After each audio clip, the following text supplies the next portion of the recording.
This conference will now be recorded.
Sir, voice not getting.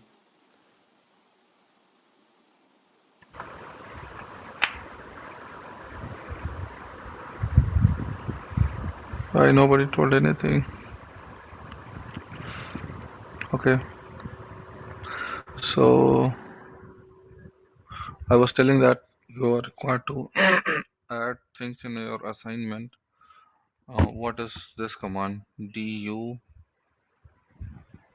sorry, d, yeah, du and df. What this two command does and what are all variants are present, like what are all arguments you can give after du and df. What is the usage of that? For sure, question will be asked in interview from that as well. Okay.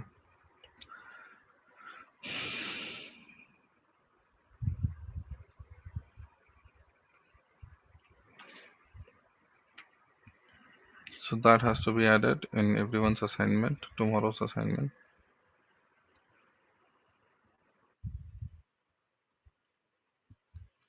Now we'll see Sir, what once is repeat. said. Someone wanted to say something?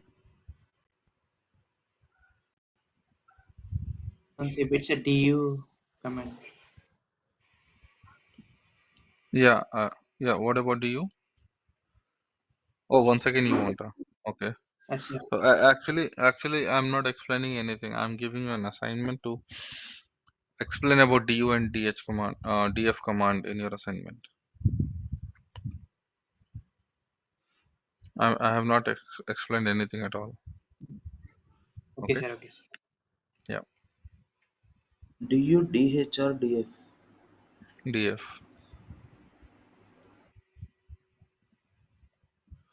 dh, I think there is no such command. Yeah. So we'll see some example of sed and some example of awk. Sed is a stream editor for filtering and transforming a text. So it's like you'll get the stream of text and you need to identify and you need to replace that. This is one thing. What sed does actually. And what awk does pattern scanning and processing language. So those both seems to be almost similar. Okay, so we'll see what we can use for sed and what we can use for awk.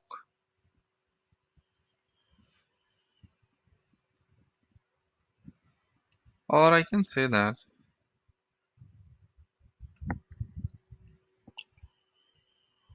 it's pretty trivial. So I'm sharing two links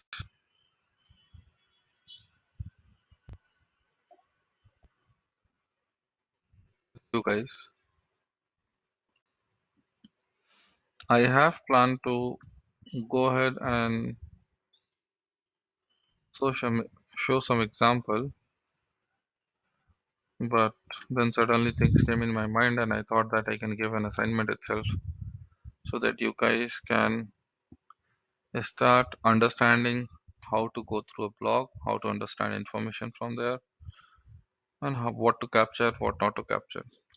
So it's like short of how to learn from a website if you are in a need. So these are all the two links I have shared, which tells about awk and which tells about sed. You need to go through these. You need to understand, and you need to tell us, or you need to mention that in assignment.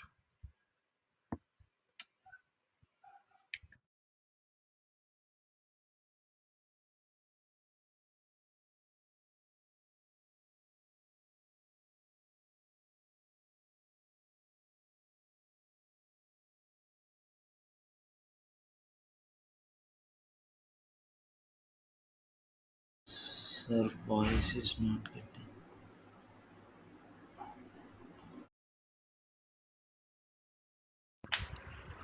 Yep. So I'm back.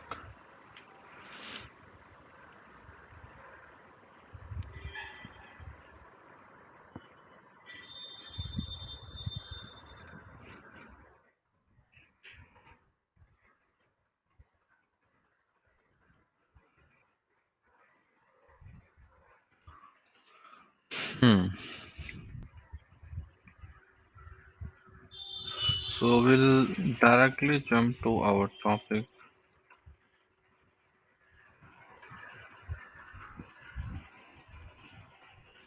and we'll see.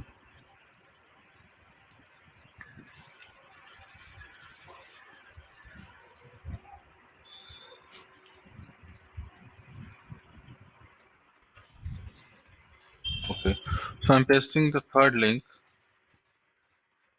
in the chat box and I will open the same link. And the third link is going to tell about firewall.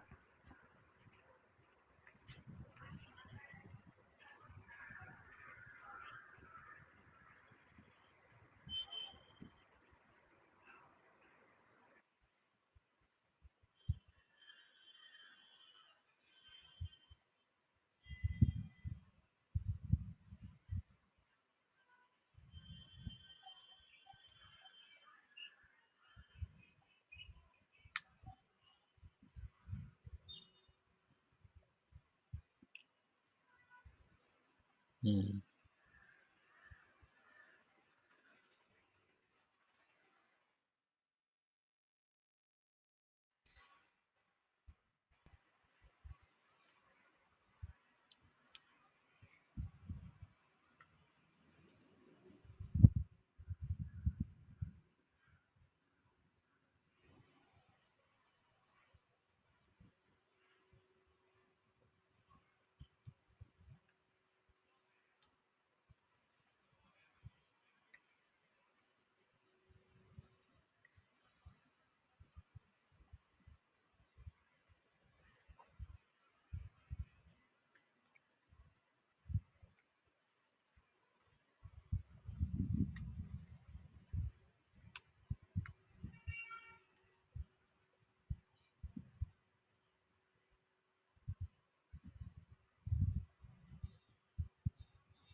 Mouse access.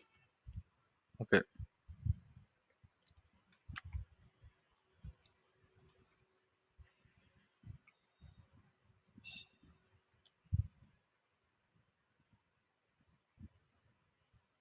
So this is the link which I've pasted for you guys. Okay. So firewall, what is firewall? First of all,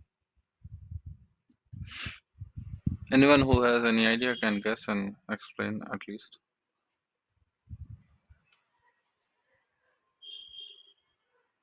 Add more security to the system.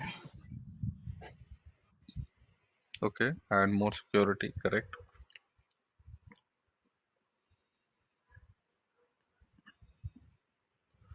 In terms of what?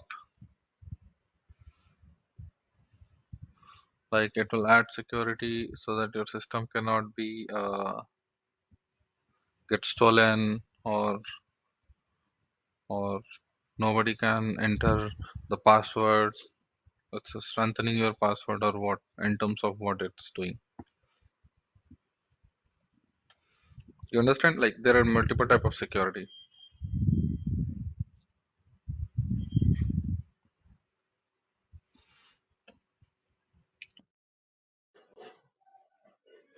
Use prevent from hackers.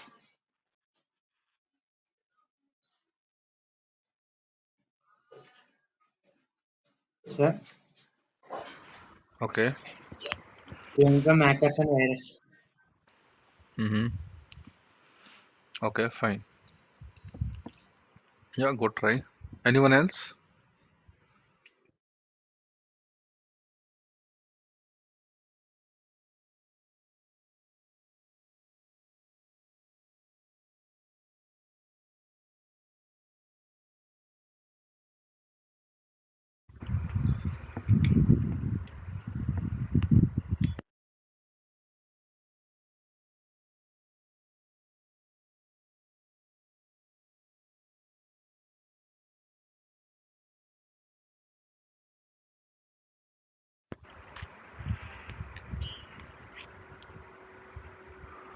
Anyways,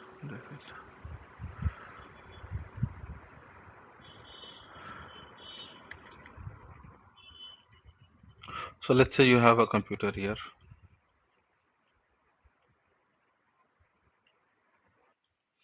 which is connected through internet through your router. Some people what they does in an organization or anywhere, they keep a firewall device here and they disconnect this cable. They route all the traffic from here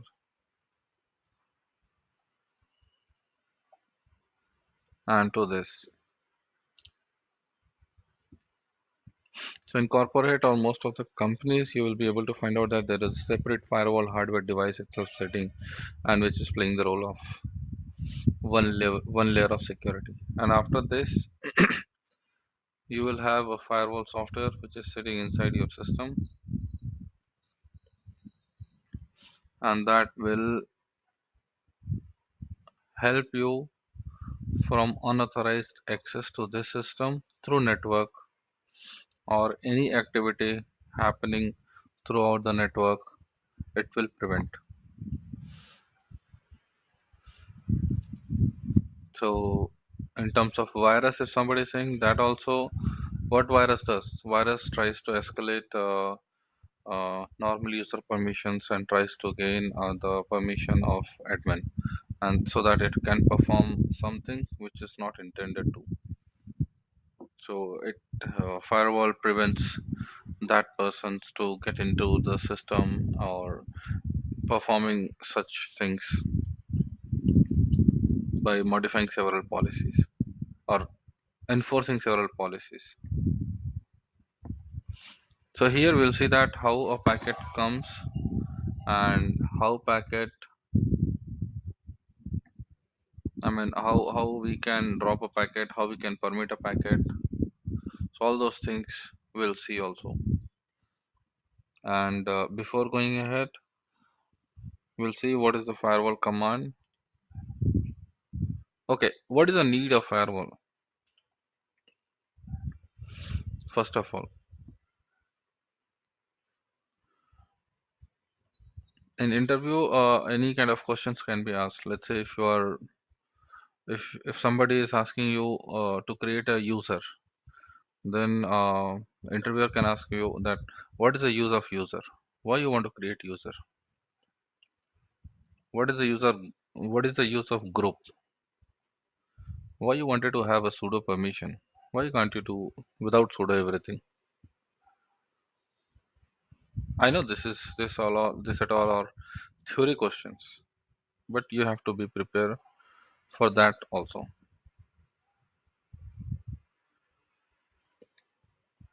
Why firewall? What is the use of it? Why do you need file system? So all those questions can be asked. And let's say if we are going to study in future what is called RAID, what is called LVM, how to set up, then definitely anybody can ask why you are using RAID, what is the benefit of it? Why you are using LVM? What is the benefit of LVM?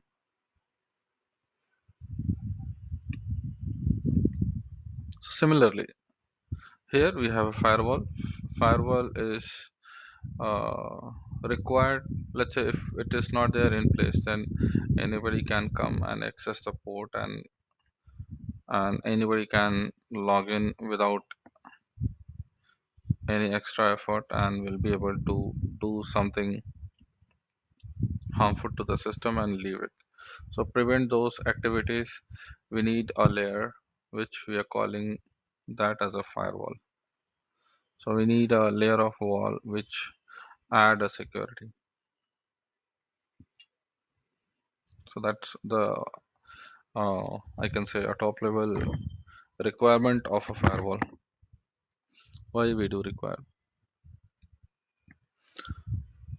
And in normal, let's say you are connected now with your system, with your internet. So connection might look like this.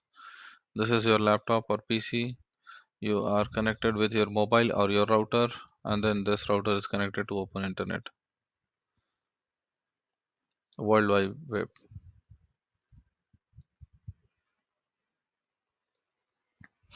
So in this place, this is going to play a crucial role here from firewall perspective. Anybody can come here. Yep, here also you will have some sort of security in your router and in your mobile also. But if somebody reaches here, firewall prevents them to use something.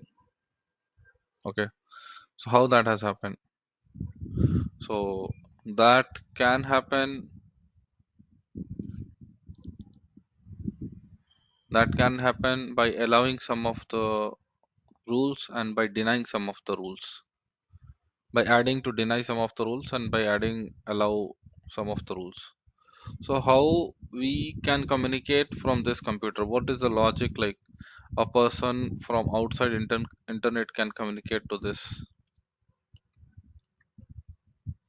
This will have an IP address. IP address is the location of this computer, physical location of this computer. And I have seen the assignment some days back. Somebody has raised a question what is called MAC, and I'm not sure if they have written correctly or it was a question, but I that got stuck into my mind that I need to explain a little bit about MAC what it is. It is media access control, and the MAC address is uh, you have a LAN port. Everybody might have seen. Behind that, there are several ICs connected to this. Behind that means inside your computer I'm talking about. There are several ICs are connected to this.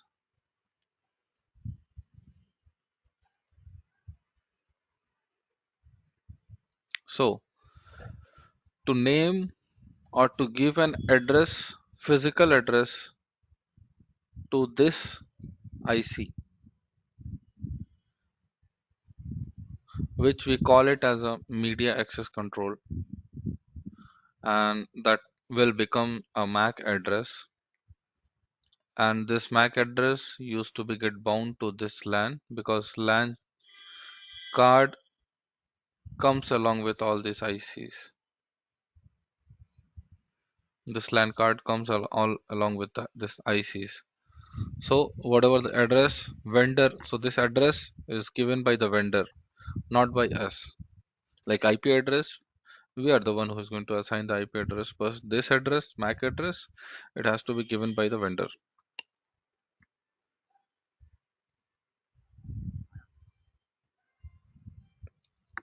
So what is the difference in between MAC address and IP address? Please note down this question and write down in your assignment. Let me explain here what is the difference. MAC address is a physical address given by the vendor to a device, and IP address is an address given by the network inside a network. You may have an IP address, you may not have an IP address when you are inside a network, or when you are not connected to any network. You may have or you may not have IP address. But for MAC address, you will definitely have a MAC address whenever you have a LAN card. If LAN card is not there, definitely you may not have LAN. You will not have the MAC address. But if LAN is connected, either you are connected to internet or not, or you are connected to any network or not, you are you are left open and nothing is there. Even though you will have a MAC address, if you have LAN. If you disconnect the network, then also it will show you that this is the MAC address because IC is going to sit there still. This port is going to sit there still. You have not removed the port. For disconnecting the network, you might remove this cable, whatever the cable you are connecting. This is in terms of LAN. Let's say if you have Wi-Fi. So Wi-Fi is also a kind of device, wireless device, which is already embedded into your laptop or your phone or your desktop or computer. And that Wi-Fi is having again several chips, and those chips will have given a certain address, and those address will be get called as MAC address for those Wi-Fi devices. Obviously, same thing. Wi-Fi can get an IP address and may not get an IP address. But for sure, if Wi-Fi device is plugged in, it means the MAC address will be there. And you cannot change MAC address of a hardware MAC address of a device. You cannot change. But yes, there are softwares which comes which can hide your MAC address and they can display their own MAC address. So it's like MAC spoofing. It's called. You will hide your MAC address and you will display something else, so that you will be hiding your identity and you will be displaying somebody else's identity. But this hardware address you can never change. And you know that this IP address is changed every time. And when I said IP address, one thing came into my mind, that lease time. What is called lease time? Anyway, this lease time we will explain. We'll get to know about more about this in DHCP, server settings. But anyways, since it came into my mind, let's explain it here. When we talk about IP address used to be get assigned for a certain time. After that, it has to be get renewed. If we don't renew, the one IP will be get permanently given to one system, then will be in a lack of IP addresses to assign to the new systems, because you never know how many system are going to get connected with your Wi-Fi or with your LAN. So lease time is the time for which an IP has been assigned to a system. If lease time is over, the system has to request a new IP to the server, and server will once again give a new IP to this system with a new lease time. That's for the lease time actually. So okay, let's go ahead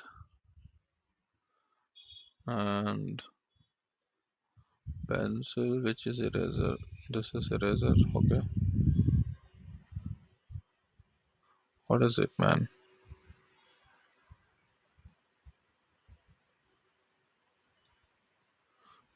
It's rather than erasing, it's writing.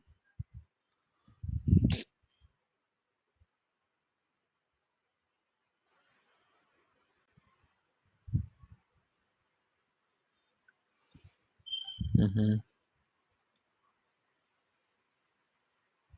Okay,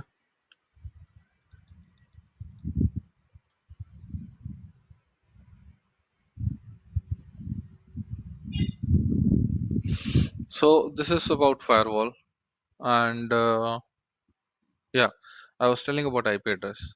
Now, IP address is the address. IP address is the address to this system through which you are going to talk. So if anybody wants to talk to this system, he has to know the IP address of this. If you don't know the IP address, you will never be able to talk to the system. That's one thing.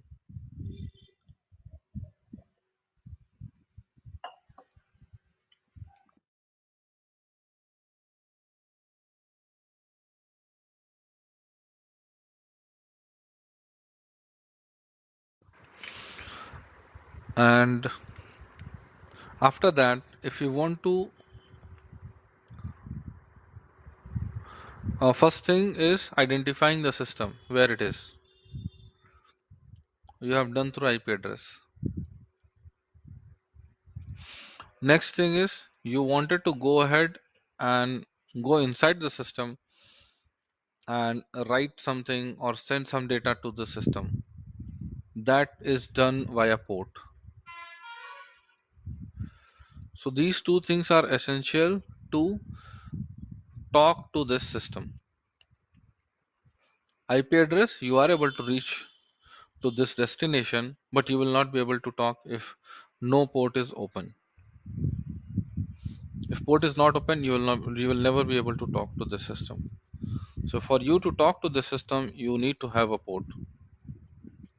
What is port? Port is a software based address. It's not a hardware based.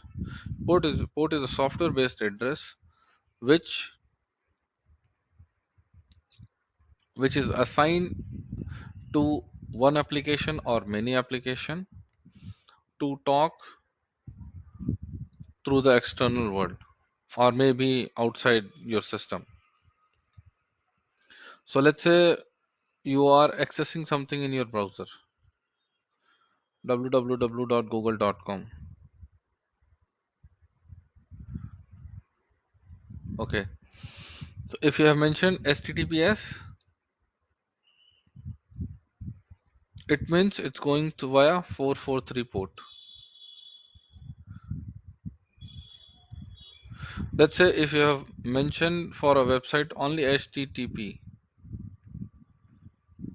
colon double slash whatever xyz.com.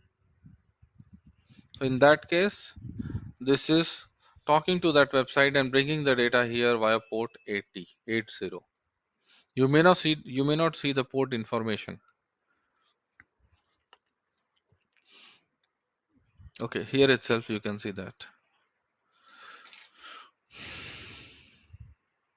I will remove all this and I'll go at the end and I will mention colon 443. It's going to give me this website. Okay, let's go to the home page itself.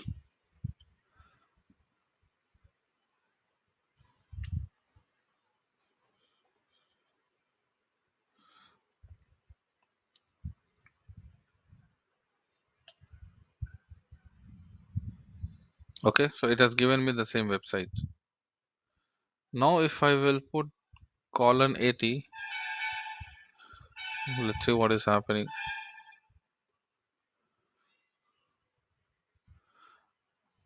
You can see that no app installed that can open this website. So actually it started searching an application which can open this website. So that is not there. So it will not access. It's happening again the same thing.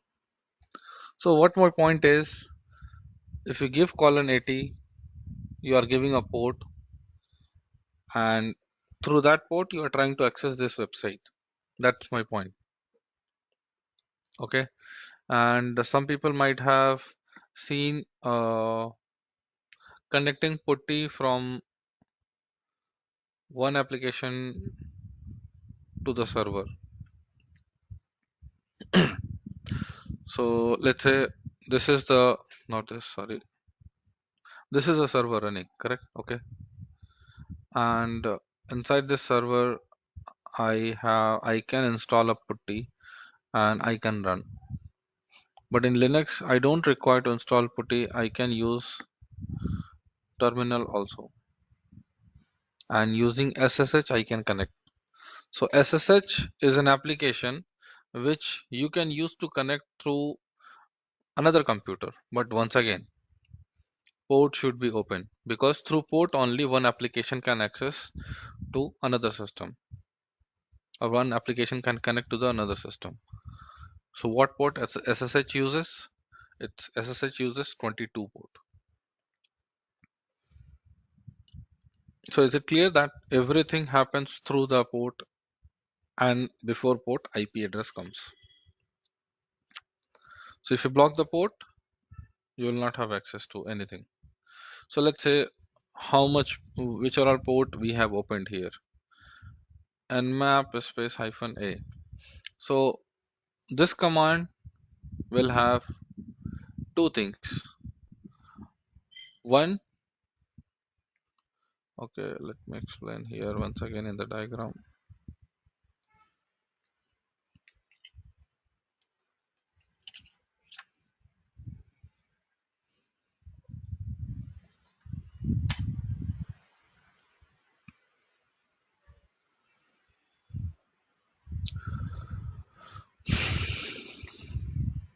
So if I'm running, let's say if I'm running nmap command, which will give me the list of open port, which are all open inside this computer. So nmap command can take several arguments, and through nmap you can check the open ports of your system and other system also. So let's say if you're checking open ports of your system, it will show which are all open ports are there for your system. So okay, do you know that for talking to your own system also there is an IP? If some application wants to talk based on some networking protocol to your own system also, there is an IP. That IP is 127.0.0.1. And in both operating system we call it as a local host. So let me show what is local host. Sorry, when you ping localhost, what it is going to come? Let me show here.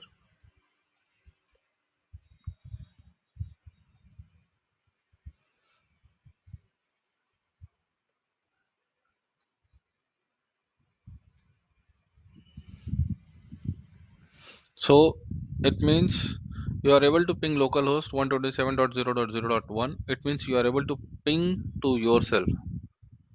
Networking is working for you only.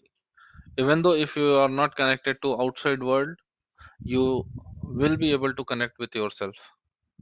So 127.0.0.1 you will be able to ping. It means like your local networking within your system itself. If you want to talk, it's working. So if anybody wants to use socket, if anybody wants to use some other networking things, network protocol can use within the system. So why I brought this here, because when you scan the nmap, when you scan a port within the system, it will give you the open port for you, all the open port for you. But it may not be the same when you access this from another system. Let's say you have another system you have here, and if you are running nmap hyphen a, and for this IP address, whatever the IP address is here, for this IP address, let's say if you are running for this IP address, if you are running nmap, so it will try to check, and it will check from outside what all ports are open.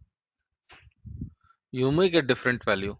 When you check from inside, you may get different value. The reason for that is when you install an application, by default, everything is open for your local system. What is the meaning of that is when you are doing when you are installing any application, let's say I have installed SSH will work on port 22. If I After installing, if I scan through nmap here, it will say that port 22 is open, and there may be chances if I scan from here, it will say that port 22 is not open. So I might need to add a firewall rule to enable this port so that another person can come and access through port 22. So you have a privilege being in the same system, that many ports or all the ports which is utilizing an application by default will be open for you. So let's see.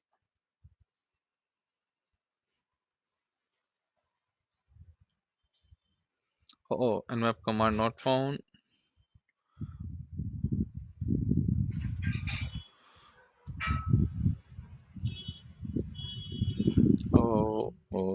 So there is no internet, or internet is there? I think there is no internet.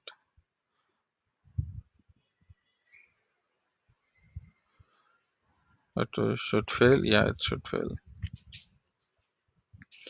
No problems. So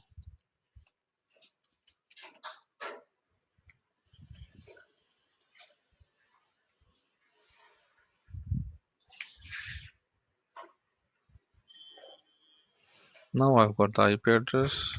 Let's install nmap.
Yeah, so you can see the output here.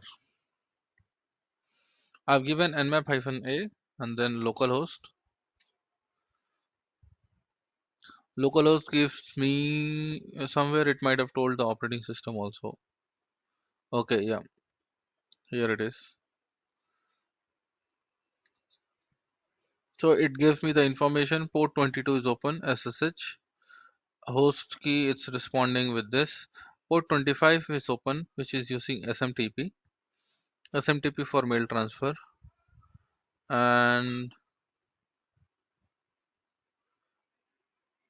what other things? I think that's it. Yep. Port 22 and 25 is open. Device type, general purpose, running Linux 3.x. Linux 3.x means it's telling about the kernel. OS details, Linux 3.7, 3.9, 3.7 to 3.9 it may be. No, so not able to identify the OS. So let's say if you are scanning through Windows, sorry, if you are from Linux, if you are trying to scan Windows, it will be able to see that, it will be able to tell that OS detail is Windows. Network distance 0 hops. It means it's not required for this device to hop to any network and go and check. So there is no hop. If you are accessing one device, if you are trying to access one device from another, definitely it will say how many hops it has to go through and to scan that network or to scan that system.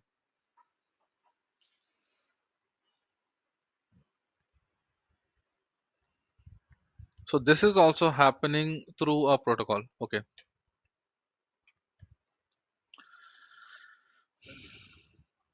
Let's say if I'm giving ping localhost, as soon as I'm giving ping localhost, what is happening? A localhost, for now, consider this is a system, and where we are sitting, this is a system. Okay. So a system has an IP 127.0.0.1. So if you are going to ping, it means like ICMP protocol. This is a protocol in through which packet flows and reaches to this device, and this device replies, and that's what the information it shows here. That what is the time to live, and what is the time your packet is reaching back to you, and how much size it has sent and it's got it back. So this is what the thing is. If you can observe that this time is more, it means your internet is slow at your device. So what my point is, let's say it's going, this ping is working through ICMP protocol, and let's say if you are blocking the ICMP at your server, wherever your 127.0.0.1 is, let's say if you are blocking your ICMP and if you try to ping, you will not be able to ping that system. In previous lecture, I might have told that let's say if you have a system and there may be a possibility that you will not be able to access the system, but system will exist there. So the meaning of that is that system has blocked the ICMP protocol. So whenever any packet is coming through ICMP, it's dropping.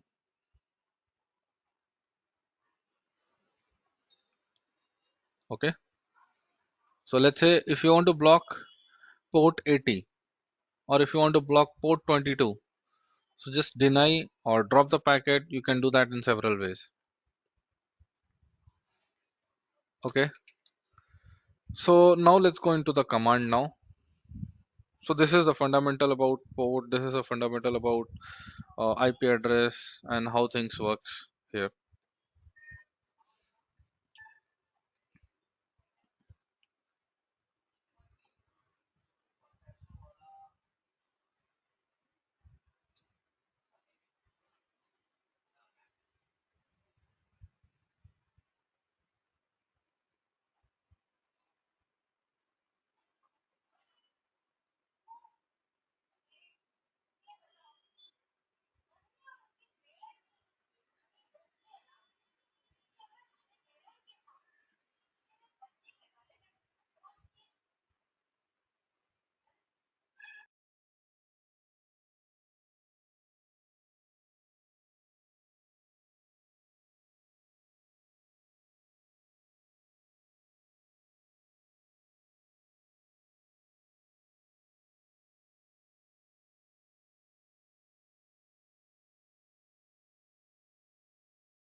Okay, so we were here in this.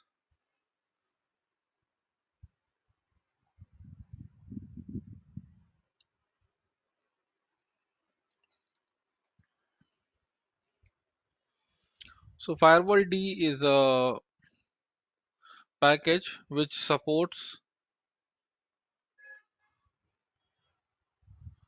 the firewall commands,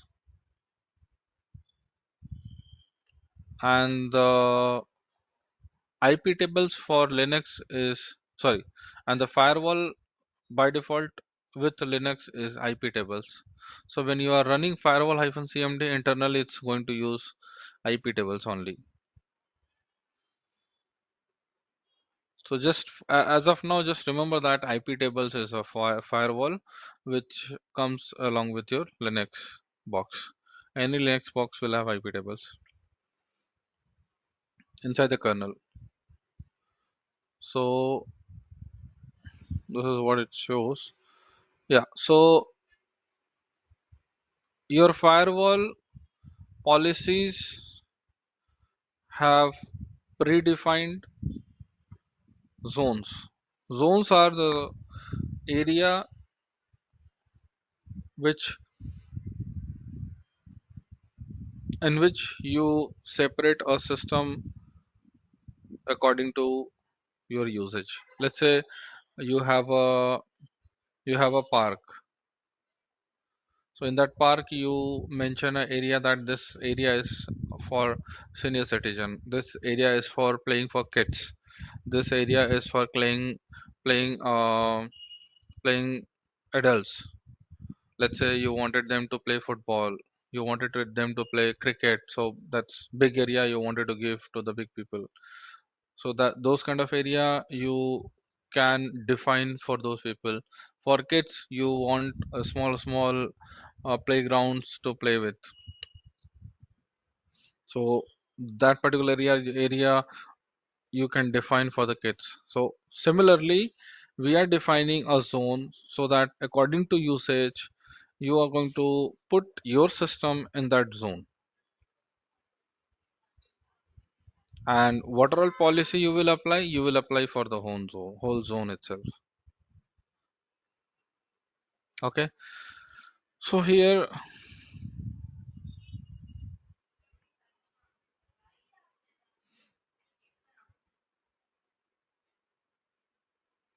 where is that? Yeah.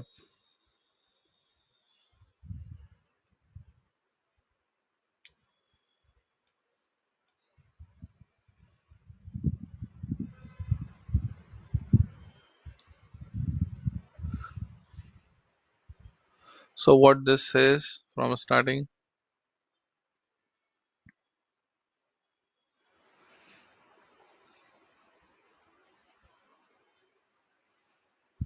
Okay, so there are different zones which we understood. I mean, what is zone, but what kind of zone are available with the Linux firewall? It is here.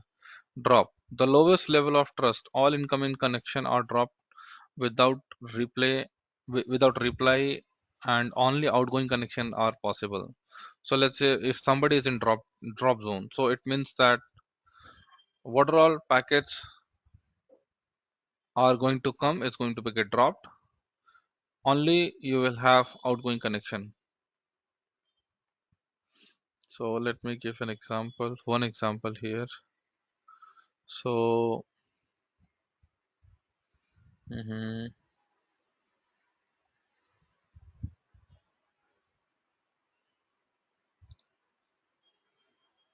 okay, let me erase everything.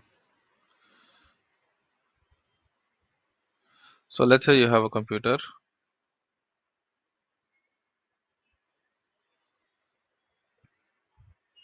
This time computer looks to be big.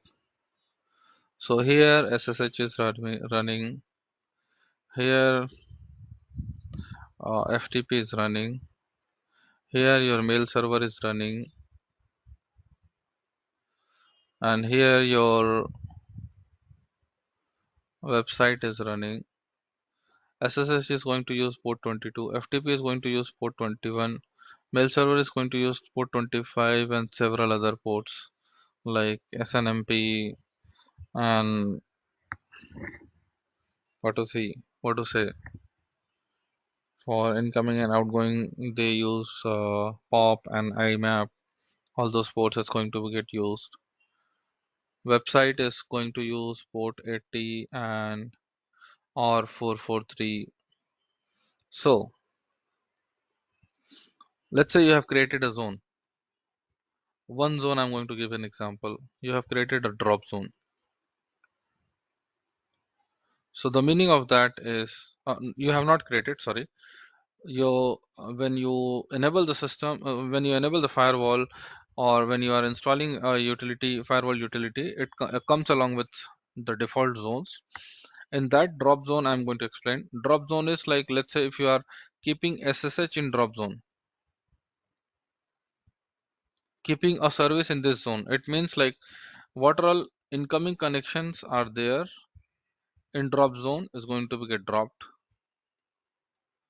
It's get dropped here, and then only outgoing connections are permitted. Let's say if you are doing the same thing for FTP, if you are keeping FTP in drop zone, then only outgoing connection is permitted from FTP. There is no incoming connection. All incoming connection will be get dropped. What is the meaning of that is, let's say if you are trying to, if somebody is trying to access from here, from outside, from another system, somebody is trying to access this FTP website, they will not be able to because incoming connection is dropped. If you want to access this system on the basis of this SSH running from here, from this system, that you will not be able to do because that is dropped here. But if you want to access SSH from here to here, yes, you will be able to do because outgoing connection is allowed. So you understand what is the meaning of drop and what is the result of drop. So this is one thing. Now let's go back to another block. Similar to the above, but instead of simply dropping connection, incoming requested are rejected with an ICMP host prohibited or ICMP 6 AMD prohibited message. So drop will not reply anything, but here if you have something called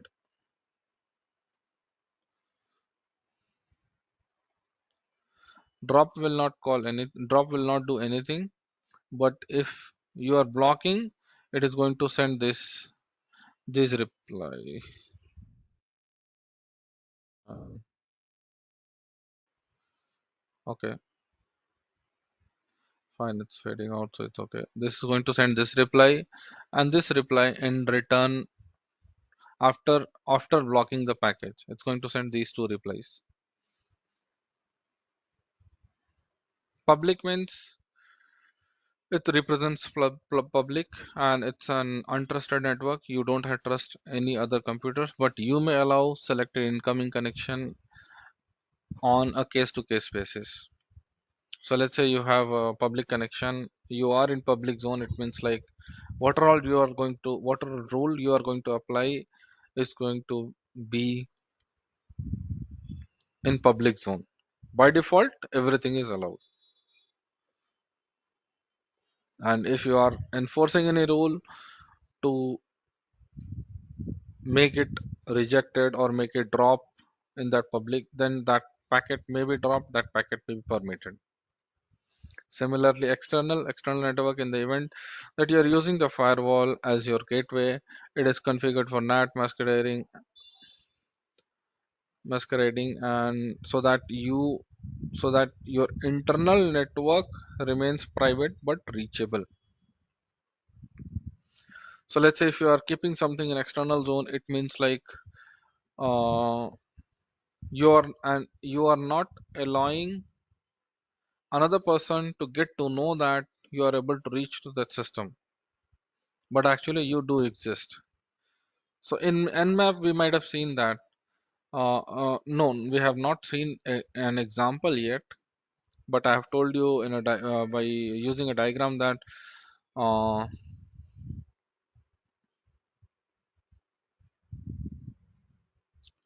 let me stop trying. We might have seen that you can block the ICMP packets, and you can try to ping. System will exist, but you will not get the reply. So similar case here is, if you are keeping something some in external, it will you will not be able to see that particular service is still there or it's still running, but it will respond. Internal, it's internal, other side of the external zone, used for the internal portion of the gateway. The computers are fairly trustworthy and some additional services are available. Okay, whatever you see here, everybody is explaining about the computers, and what all I'm doing, I'm explaining everything about the services. So the difference here is, let's say if you are using an SSH, sorry, not SSH, let's say if you are using this as a DHCP server, and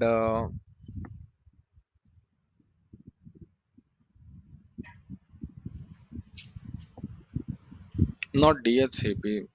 Okay, example will not fit here actually. So I'll drop that example, whatever I was thinking.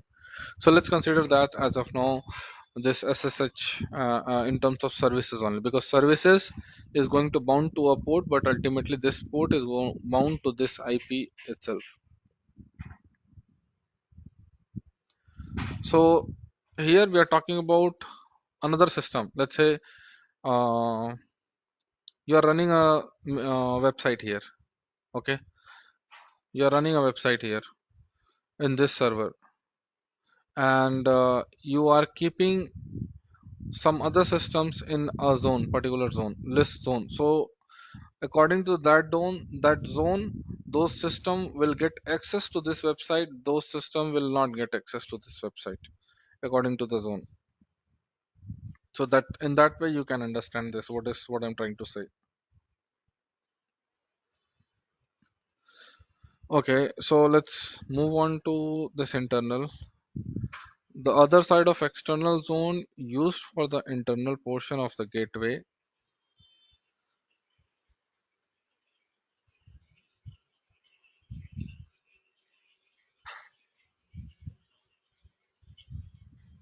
Okay, so you have a zone. Let's say this was a external zone. So here, if you send something, you will not get reply, but you will be able to communicate. You'll be able to communicate. So the other side of this, let's say you are inside of this network. So this side is going to be get called as internal zone. DMZ seems to be called as demilitarized zone here. I don't know whether they have mentioned here. No, it's not mentioned. So demilitarized zone is actually, it's an isolated computers where you will not have access to the rest of your network. So DMZ is a computers or the systems which is kept separately. You will not have any network access to those systems. We have added all these system or all these services in DMZ. Sorry, all these systems in DMZ.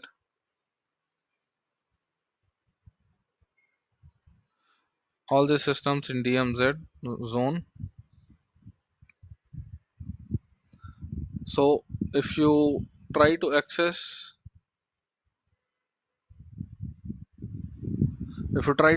these systems, you will not have access,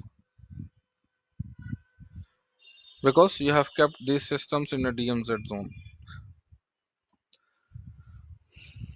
Similarly, work, home, and trusted. So it's just based on your usage, how you can define your network. So let's say you have two systems, you wanted to define those two systems in your work zone. You can define your home zone. You can define in work zone. You will have set of limited things to be done. So set of limited ports by default will be open, and set of the limited rule will be get applicable there. In home, most of the things you will want to open and utilize, like network sharing, streaming, listening music, and several other things, so that will be open here. So all those ports. So trusted is again trusted network, which you know. This is a kind of zone which is by default available.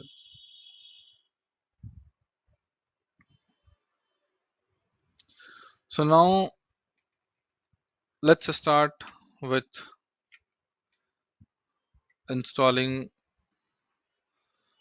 a firewall. Yum install firewall D is going to install. It's already installed actually, so need not to install anything at all. So after installing anything, you are required to start enable and start the services. So in Windows, you might go to a window and then you start the service, or by default it will get start. So for you, you have two options. One is systemctl,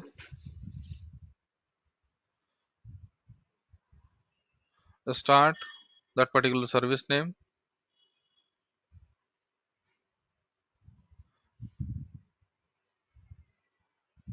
Just 1 second.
Yep, sorry, I'm back.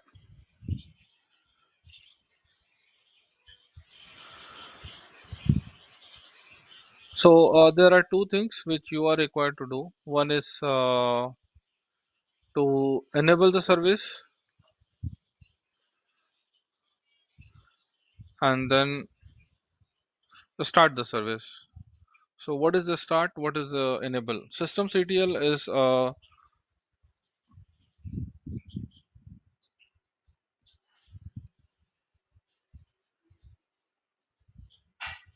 hmm. So you have a systemd running. Okay. So that takes control of all the services, and that you are required to manage. So there is a command to manage all the services. So that command is systemctl.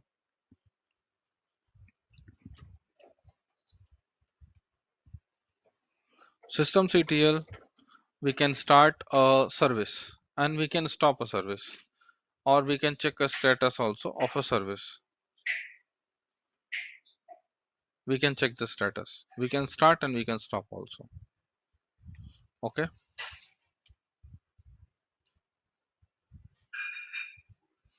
Previously, when it was running, we have checked the status, it's showing active.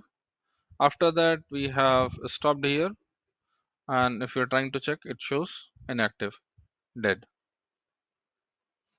Okay, so there are several other commands also comes along with systemctl, like how you can check the list which are all complete running services, which are all active, which are not active. So those things you can check using systemctl. Will someday we'll go to that command also. So here this is the start command, and what this is, and there is another command called enable. The use of this enable command is,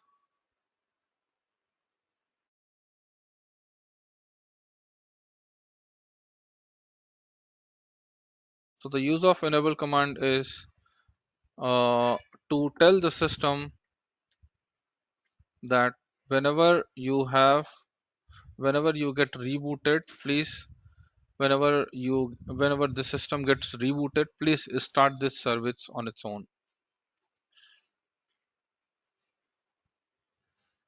So the meaning of enable is to start this service, firewall D service, whenever system boots up. And to start the service is just only starting the service immediately. When I start or stop, it tells to start the service and stop the service. That's it, nothing much. But when we enable the service, it means like we are asking system to register this firewall D as a startup service.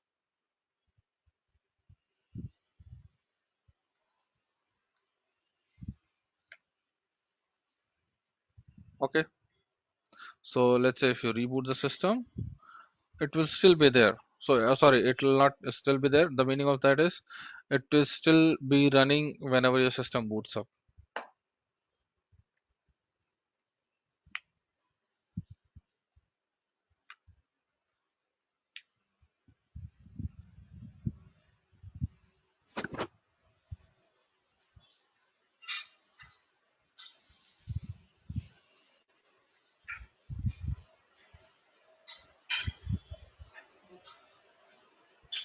You can see that system is restarted and it is running. So you can another way to check is firewall hyphen cmd space hyphen hyphen state, whether it's running or not.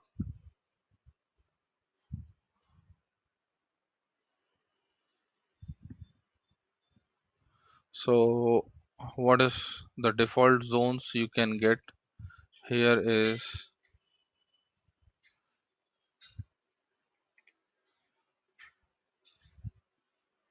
sorry, is it zone or zones? It's zone. So the system by default zone is public. So what are all things you are going to keep rule is going to be in the public zone. Okay. And this zone is active on which interface? You have here we have one interface, that is ENP0S3. So zone is going to be get applicable on this interface or not, or any other interface. That we can get to know by using firewall hyphen cmd hyphen hyphen get hyphen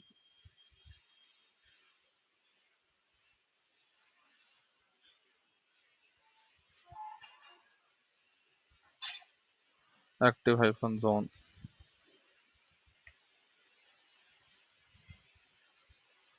So there is no active zone, it seems.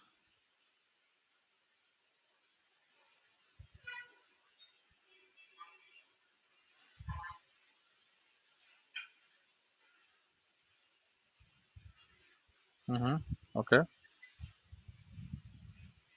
so let us see which are all zones we have available here.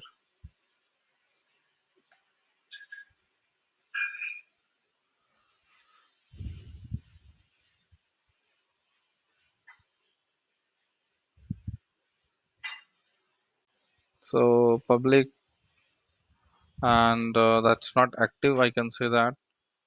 I can see the previous command which is not showing that active zones here, any active zone.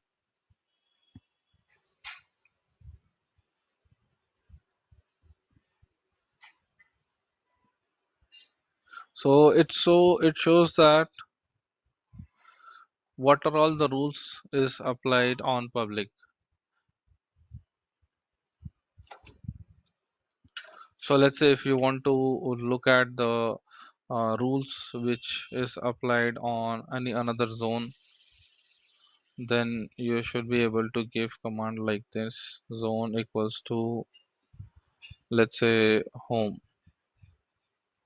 and then hyphen all. Sorry, it should be zone, not.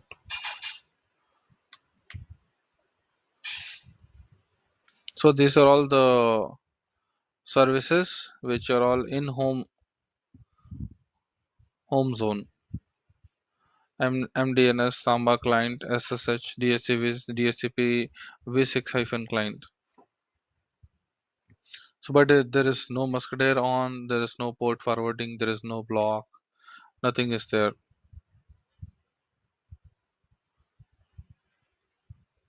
Okay. So,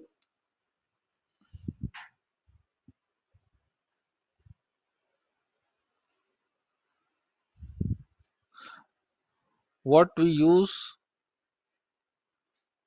firewall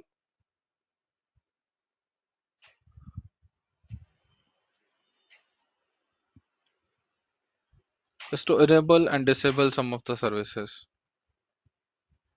So, through the firewall. So, let's say we have a firewall. Okay, we will see which are all services are by default enabled,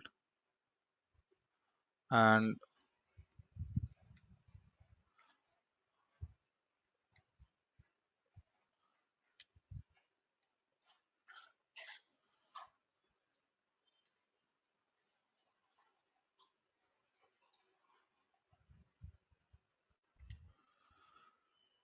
yep. So by default, through public zone, we have two services enabled: DHCP v6 hyphen client and SSH.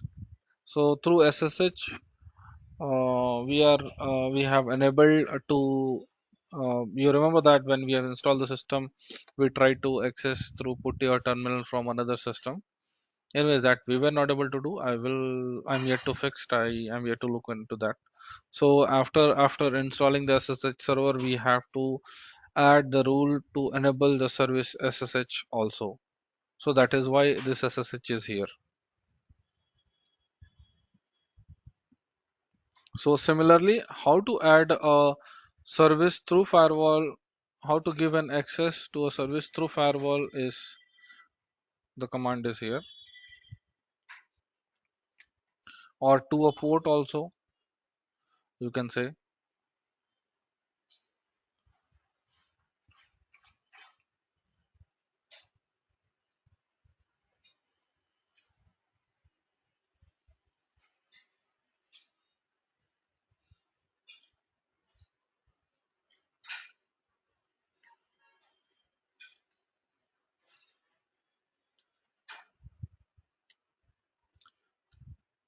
Equals to, if you have SSH, you can add SSH.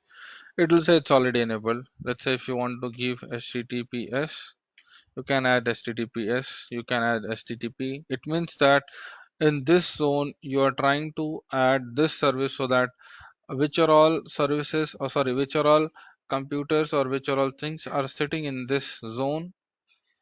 Let's say you have two Ethernet card, and this public zone is active on one Ethernet card. It means like one Ethernet card will have, you are permitting the access through one Ethernet card for HTTP and HTTPS ports and SSH port also.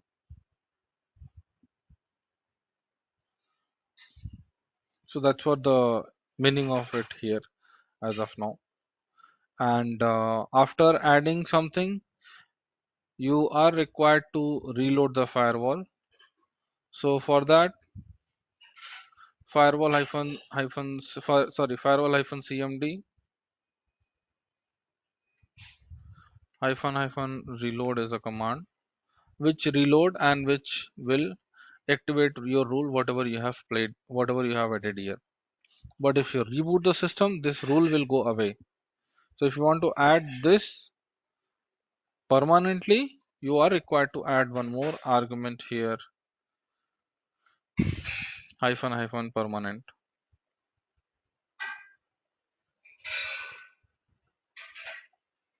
Now after this also you are required to reload. Now what happened is this rule is applied now after reload command, and this rule has made permanent. So whenever we reboot the system, this is going to persist. The rule is going to persist here. Now you have done this as add services. Let's say I want to add port 80. Maybe the wrong syntax. Let me check. Okay,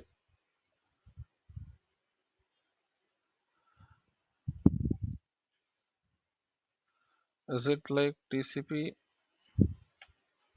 Something like this. This is syntax I need to give.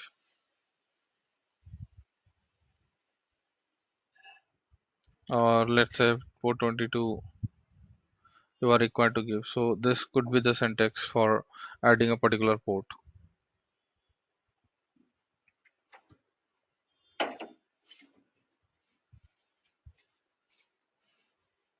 Okay, let's say if you wanted to see which are all ports has already been added in permanent zone,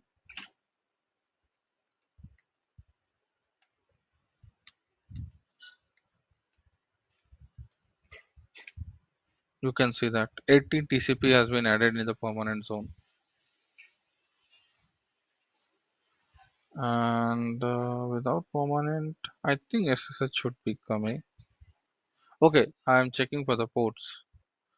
I'm not checking for the services. Sorry, wrong spelling. Yeah, when I have list the services, you can see that based on services, it is showing. We have added just now HTTP and SSH was before also. You can see that here in the top DHCP v6 client and SSH only it was showing. Now it is showing SSH and HTTP both.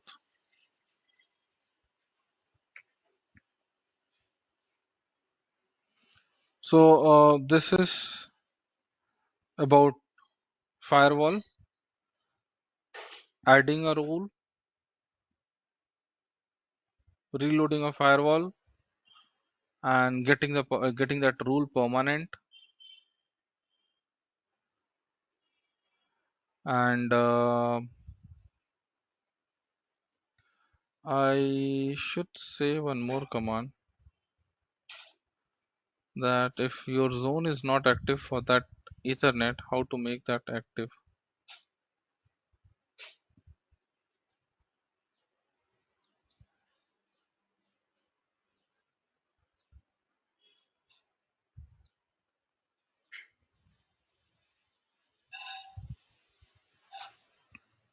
So firewall-cmd zone equals to public change interface equals to enp0s3. It gives success, and now if you see active zone,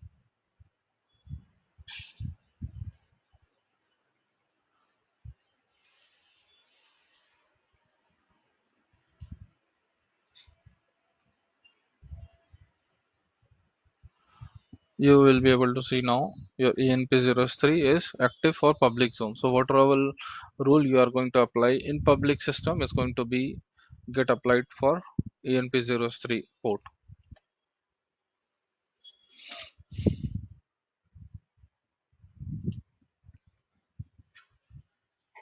So let's say if you have another port, sorry, another interface, you can keep that interface in another zone, home zone or work zone or demilitarized zone so that nobody can access that particular IP address, or whatever packet comes, let's drop. So this is all about as of now for firewall. And if you see any problem, if it requires anything, I can understand that it will be a bit hard to understand in one lecture itself. So based on the doubt, we can explain it again in further classes. So I will request everyone to go through the lecture, go through the video, go through the tutorial link, whatever I have sent multiple times, and practice it.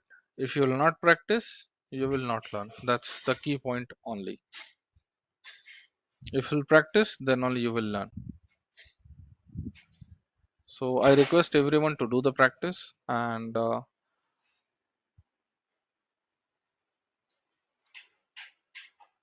come up with the questions.